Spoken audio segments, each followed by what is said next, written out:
under the light of the full moon. They fed on the essence of things abandoned in the night, particularly clothes, which they saw as extensions of the soul.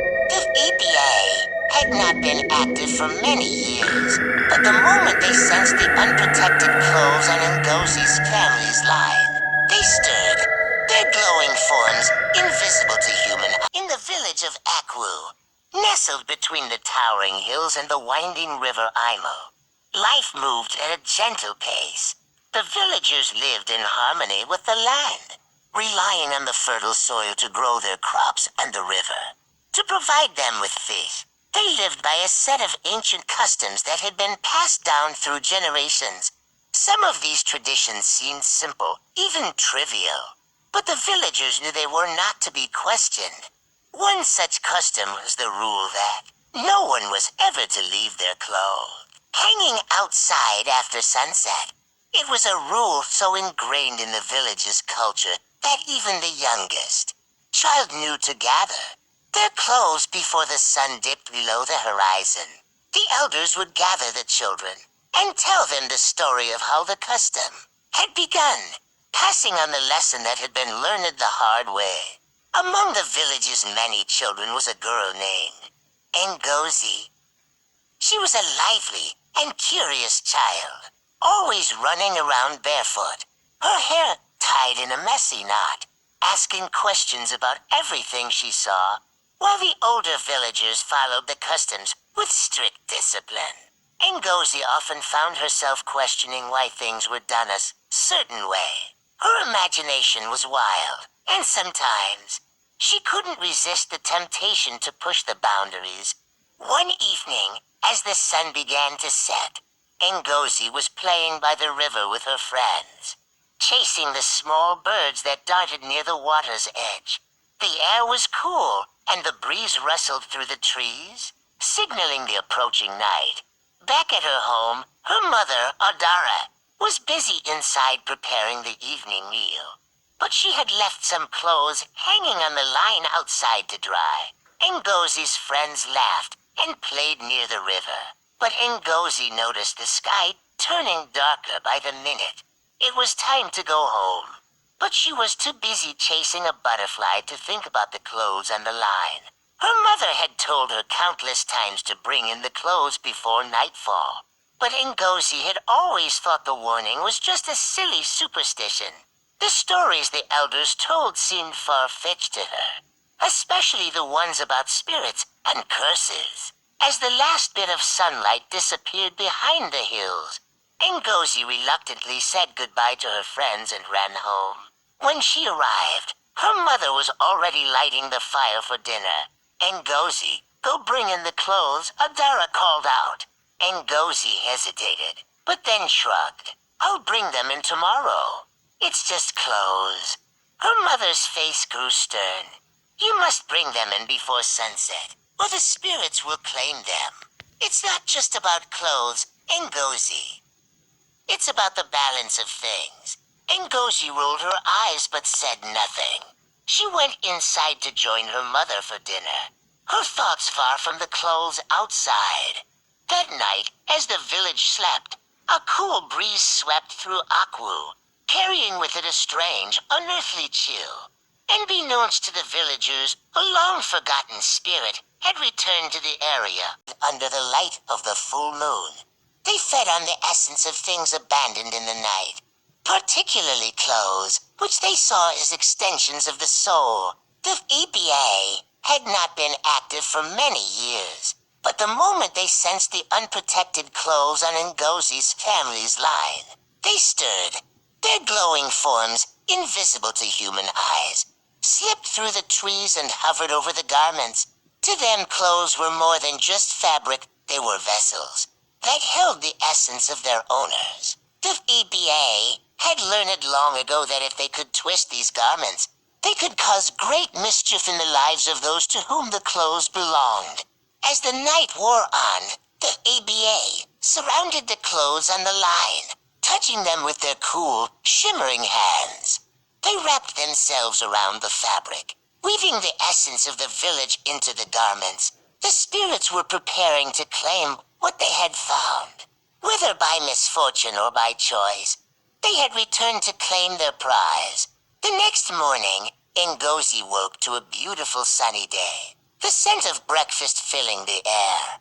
She hurried outside to fetch the clothes, expecting to find them just as she had left them. But when she reached the line, her heart skipped a beat. The clothes were not as they should have been. Her mother's brightly colored shawl, once vibrant and new, had faded to a dull, lifeless gray. A shirt that had belonged to her father was now twisted and elongated, as if someone had stretched it far beyond its original size.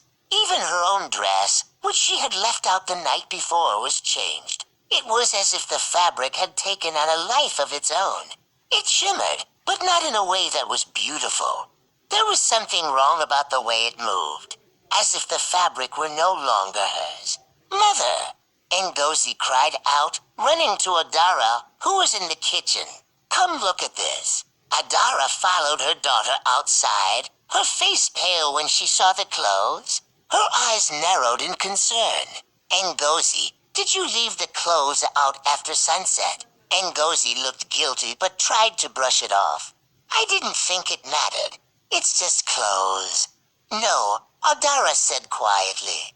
"This is the work of the ABA.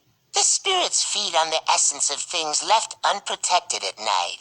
They have claimed your clothes." Just then, a deep, low sound rumbled from the river, like the growl of a distant storm. Adora's face went white. "The ABA are angry.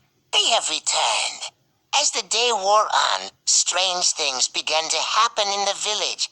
The first to notice was Nika, a kind old woman who lived near the river. She had left her husband's work shirt hanging on the line. When she went to retrieve it, she found it torn and twisted, as if it had been through a fierce struggle. Her husband, Ikena, had become inexplicably ill that morning, his body weak and trembling. Others followed suit, discovering similar changes to their clothes, colors drained from garments, fabrics stretched beyond recognition, and some clothes were simply gone. The village elders gathered to discuss the mysterious happenings. Mama Nena, the oldest and wisest of them all, spoke gravely. "The ABA have returned. They have not been angered in many years. The last time this happened, many were lost, and the river grew cold with their spirits. We must make amends quickly." The villagers were frightened. Mama Nena explained that the spirits were drawn to things left out in the open, and when the spirits fed on these objects, they could cause illness, misfortune, and even death. "If we do not appease them, the curse will spread throughout the village," she warned. Ifeoma, the village diviner, had an idea. "We must go to the river and perform a cleansing ritual. We must offer gifts to the ABA, honey yams, and palm wine so that they will release the clothes and stop their mischief." The villagers worked together to prepare their offerings and traveled to the river in a long procession. Mama Nena led them, chanting the ancient prayers as they approached the water's edge. The air was thick with tension, and the night was still, the moon full above them. When they reached the river, they laid their offerings down and continued their chant. After what seemed like hours, a strange calm descended on the village. The spirits had accepted their offerings, and one by one, the clothes returned to normal. The colors of the garments brightened, and the strange distortions disappeared. That night, as the villagers returned to their homes, they took the lesson with them. They knew that they could never again leave their clothes out after dark. The spirits had shown them the consequences of neglecting ancient customs, and the village of Aku would remember the lesson for generations to come. From that day on, Ngozi, though once rebellious, never forgot the importance of respecting the unseen forces around her. She often told the younger children of the ABA and the lesson she had learned. "It may seem like a small thing," she would say, "but the spirits are always watching, and the balance of the world depends on the smallest of actions." And so the people of Aku lived in peace, carefully following the old rule never leave your clothes outside at night. It wasn't just a superstition anymore. It was a way of life. A reminder that even the smallest actions could have far-reaching consequences. Thanks for watching. If you enjoyed it, please subscribe for more interesting stories.